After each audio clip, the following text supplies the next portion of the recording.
E aí, galera do sexto ano, vamos a mais uma aula de ensino das artes. E o nosso assunto de hoje está na página 15. Ó, esta página aqui onde você vê várias pessoas dançando, tá? E o nosso assunto é dança comigo, eu danço contigo. Então, a gente já tá falando de dança, tá legal? E aí, a gente vai ver um pouquinho sobre a dança, contato e improvisação. Eu vou ler, vou explicar um pouquinho e a gente vai tentar fazer isso no decorrer da nossa aula de hoje, tá bom? Começa assim: contato, improvisação é uma forma de dança em pares. Em pares. Pares, duas pessoas, tá, gente? Não vamos confundir. Que os dançarinos improvisam os passos sem deixar de manter contato corporal de mãos, braços, ombros, costas, pernas e pés. Então, é um tipo de dança onde duas pessoas, tá? Então tem que ser duas, um par. Elas dançam, mas sem que se afaste totalmente o corpo. Então, alguma parte do corpo, seja a mão, seja braço, cotovelo, né, ombro, costa, alguma parte do corpo não pode deixar de estar em contato com a do outro, tá legal? E aí diz assim: em arte, essa dança tem como proposta incentivar e aguçar as percepções para o desenvolvimento de uma parceria mais espontânea. Ela surgiu nos Estados Unidos e tem por princípio promover a liberdade e a igualdade de gêneros. Nessa dança, adaptada ao ambiente escolar, que no caso a gente está falando aqui da escola, né, a questão do nosso livro voltado para nossas aulas, o aluno ou aluna pode dirigir e ser dirigido pelo parceiro ou pela parceira. Então, quer dizer que quando você escolher o seu par para dançar, ou você pode conduzir a dança, ou o seu par pode conduzir a dança, tá? Então, conduzir é aquele que vai ditar para onde vai, o ritmo, né? Quais são os passos que vão ser feitos, tá legal? Então, a nossa aula de hoje, ela vai ser praticamente toda prática, tá legal? Eu vou, como eu tô falando para vocês, ler, como eu acabei de ler, explicar um pouquinho, mas na aula de hoje nós vamos interagir dançando. Então, eu quero que nesse momento você tire toda a preguiça, mande todo esse sono ir embora. Chama aí o papai, a mamãe, o papagaio, o periquito, o primo, a prima, o irmão, a irmã. Ah, tia, eles não querem, eles estão dormindo. Vai lá e acorda e diz assim: ei, pai, ei, mãe, ei, mana, mano, eu preciso de ti agora para participar da minha aula de ensino das artes, tá legal? E assim a gente vai tentar fazer com que essa aula ela flua, ela aconteça de fato. Ah, professora, não vai dar para me fazer isso agora, eu tô ocupado. Não. Vamos procurar nos concentrar no momento da nossa aula, na nossa aula de ensino das artes, que está acontecendo agora, neste momento, tá legal? E aí, eu venho com uma pequena explicação adicional para vocês que não tem no livro de vocês, mas que eu gostaria de compartilhar, tá bom? Então, prestem atenção no que eu vou falar. Se precisar, volte o vídeo quantas vezes for necessário. Essa aula ela vai estar disponível no canal, no meu canal aqui no YouTube, tá? Então você pode assistir quantas vezes você quiser e tirar todas as dúvidas. E aí a gente vai falar um pouquinho sobre a história do contato e improvisação, que começa nos Estados Unidos no início dos anos 1970, antes de eu nascer, porque eu nasci em 79, tá? E a iniciativa de pesquisa de movimentos partiu de Steve Paxton, um bailarino com experiência em ginástica, quase que eu não falo direito, porque não dá para me enxergar bacana, meu óculos já está vencido. Quem é meu aluno há bastante tempo sabe que antes sem o óculos eu nem enxergava mais, né? E agora ele já está passando já do prazo, tá? Bailarino com experiência em ginástica olímpica e Aikido. Eu acho que é Aikido, tá? Eu não tenho muita familiaridade com essa arte marcial aí, não. Se fosse jiu-jitsu, eu já sabia falar, karatê, né? Acho que é Aikido, tá? Ele estudou dança moderna e experimental com o mestre Cunningham, um importante coreógrafo e divulgador das ideias modernas na dança. Paxton estava interessado em pesquisar como a improvisação na dança poderia facilitar a integração entre os bailarinos e como proporcionar a participação igualitária num grupo, sem construir hierarquias. Hierarquias, sem ter aquela história de que eu sou melhor que você, eu comando a dança, eu comando o grupo, eu comando tudo, né? Então, ele pensou em uma forma em que todos ficassem iguais, tá? E aí, em janeiro de 1972, ele organizou uma apresentação com 11 estudantes na Oberlin College, cidade de Oberlin, eu acho que é Oberlin, se eu estiver errada, alguém me corrige aí, em Ohio, Estados Unidos, chamada Magnesium. A gravação em vídeo dessa apresentação se espalhou pelo meio profissional da dança e o trabalho de Paxton gerou interesse.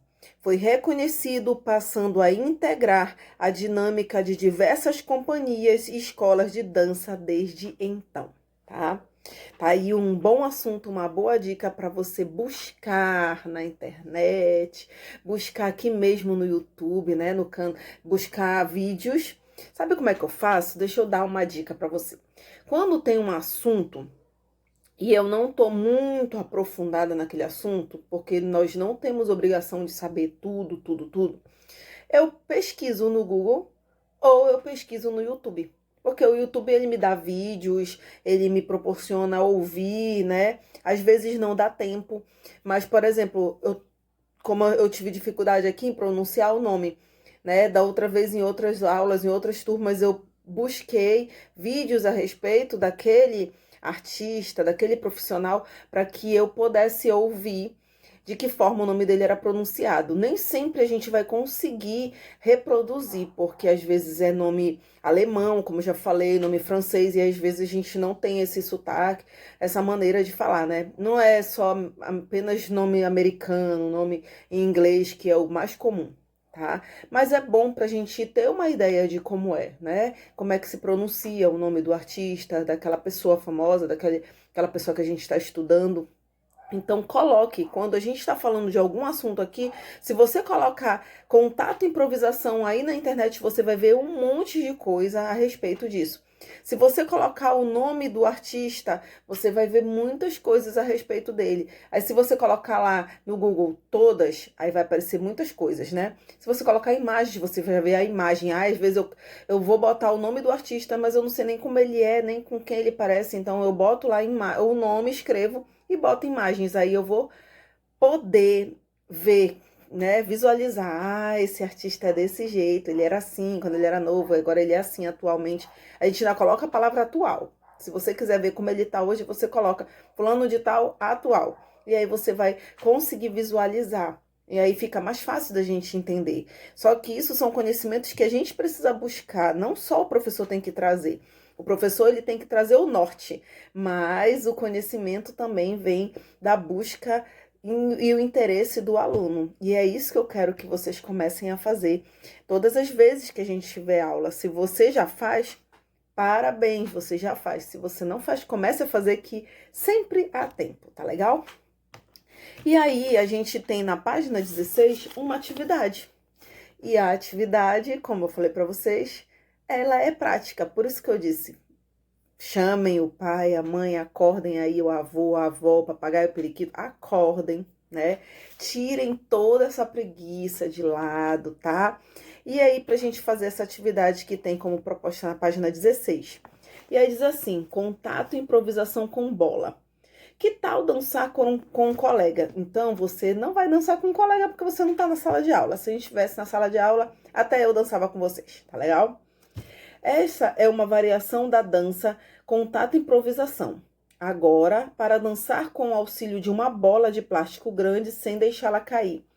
Não precisa ser apenas uma bola. Pode ser uma laranja, pode ser uma maçã, pode ser qualquer coisa que você tenha aí na sua casa, tá legal? balão, tá? Porque às vezes a gente deixa de fazer atividade só porque aqui tá falando uma bola. Não tem bola, aquela história, quem não tem cão, caça com gato. Arte foi feito para a gente trabalhar nossa mente, nossa criatividade, nosso lado criativo, artístico, tá? E procurar soluções para os problemas. Então, se você não tem a bola, procure qualquer coisa que possa substituir essa bola, tá legal? Aí diz assim, lembre-se de que é uma vivência para ser realizada em dupla e com a bola, ou com o objeto que você tiver. Os dançarinos devem manter a bola de plástico entre eles, sempre em contato com alguma parte do corpo, tá? Dos dois. Nessas condições, ao comando do professor, que aí sou eu, né? Mas eu não vou estar aí. Mas aí, se você falar, vai depender de como a nossa aula vai repercutir aí no decorrer da nossa aula, como é que ela vai fluir, tá legal? O certo seria você estar pronto para fazer, mas como a gente sabe que nem todo mundo se apronta para fazer, né? Tá? Você pode tentar. Gente, vamos simplificar mais essa explicação aqui. Você já viu a dança da laranja? Pois é, a gente coloca uma música e a gente dança, né? Aquele ritmo, aquela música, sem deixar a laranja cair, tá legal? Então, é mais ou menos isso que a gente vai fazer. Só que em vez de você ficar com a mão para trás, como é na dança da laranja, que essa é a regra, né, do jogo, você não vai precisar ficar com a mão para trás. Você vai poder fazer os passos de dança igual como está sendo feito aqui no teu livro, na página 16, como o desenho tá exemplificando, tá legal? Então, você vai tentar fazer. Professora, como é que eu vou te mostrar isso? Vídeo, tá? A gente tem que se acostumar. Eu sei que às vezes é um pouquinho chato. Eu sei que às vezes dá um pouquinho de vergonha. Você acha também que eu gostaria de estar todo o tempo gravando vídeo? Não, eu sinto saudade. Hoje mesmo, antes de eu gravar essa aula, eu falei, cara, eu não vejo a hora disso tudo passar. Eu tô com saudade da sala de aula, de dar aula mesmo presencial. Às vezes a gente não tá com vontade de gravar vídeo, mas é algo que o dia atual, o momento atual, ele exige de nós. Então, enquanto a aula presencial não vem, não chega, nós vamos interagir dessa maneira. Então, você vai gravar um pequeno vídeo pequeno, que é para poder caber no meu celular e no teu, e vai enviar lá no grupo, tá? Não é no PV. Esse vídeo não é no PV, esse vídeo é no grupo, no horário da nossa aula, tá bom? Então, a nossa aula, basicamente, os 2 horários é essa dança. Eu já dei a minha explicação, você vai fazer e a gente vai ficar compartilhando, interagindo a respeito da dança de um e outro, tá legal? Vai ser isso a nossa dança. Ah, professora, não deu para me entregar, como é que eu faço? Você vai ter apenas o horário da nossa aula para colocar no grupo para compartilhar. Depois disso, eu não quero que seja mais compartilhado, até porque já não é mais compartilhar. Já vai ser apenas para me olhar e não é essa a intenção. A intenção é que os teus colegas, eles também interajam e eles observem a tua atividade assim como você vai observar a deles. Tá legal? Então, é essa a proposta da nossa aula de hoje. Eu espero que vocês tenham gostado, eu espero que vocês participem e até a semana que vem com a nossa aula especial de verão, que não vai ser eu, mas vai ser outros professores que vão estar comandando essa turma do 6º ano, tá legal? Fiquem com Deus e até a nossa próxima aula.